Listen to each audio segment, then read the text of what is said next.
Hello, and welcome to the first movie review or whatever kind of review it would be.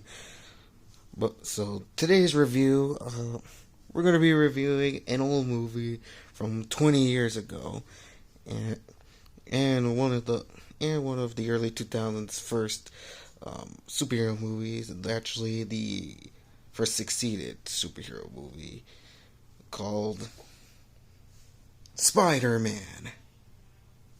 Just simply Spider-Man. Okay, let's just start the review. So, for its time in 2002, I think it was a really good Spider-Man movie for its time. It was good, but there were a lot of really corny moments in this movie.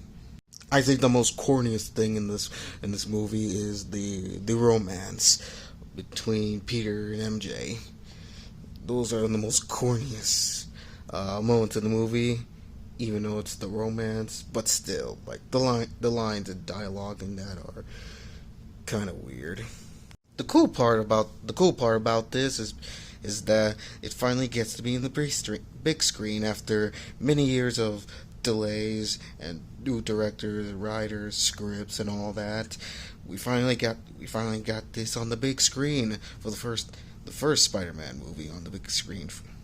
You know how around the same time this movie came out around the same time as Lord of the Rings. Well, as the nostalgia critic will put it this way in his review, these effects were awful. The effects on this movie did good around its time in 2002, but now the effects has not aged really well in this movie, like not very well. I think they did a good job on this movie at the time. The director of this movie really knows how to bring Spider-Man come to life and basically just try to be like the comics, but not all that accurate. But still, the director did very well that he gets to direct the other two sequels. Even though everyone and even the director himself doesn't like the third movie that much. All the actors in the movie did great here. Toby did a great job being Spider-Man Peter Parker.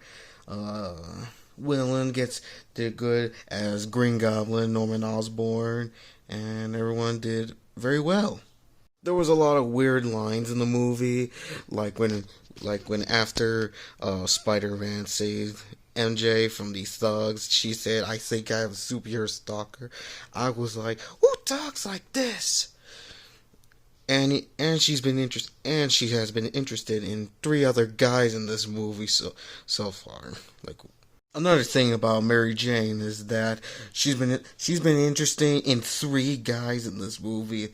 Three guys: the bully, the best friend, and our protagonist in this movie. Some people say that there's only one Spider-Man.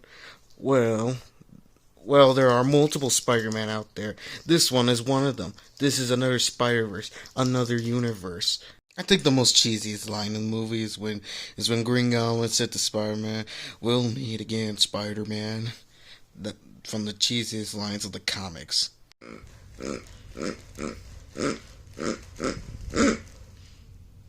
When Aunt May was talking to Peter about how he met MJ when they were young, when she said, Aunt May, is that an angel?"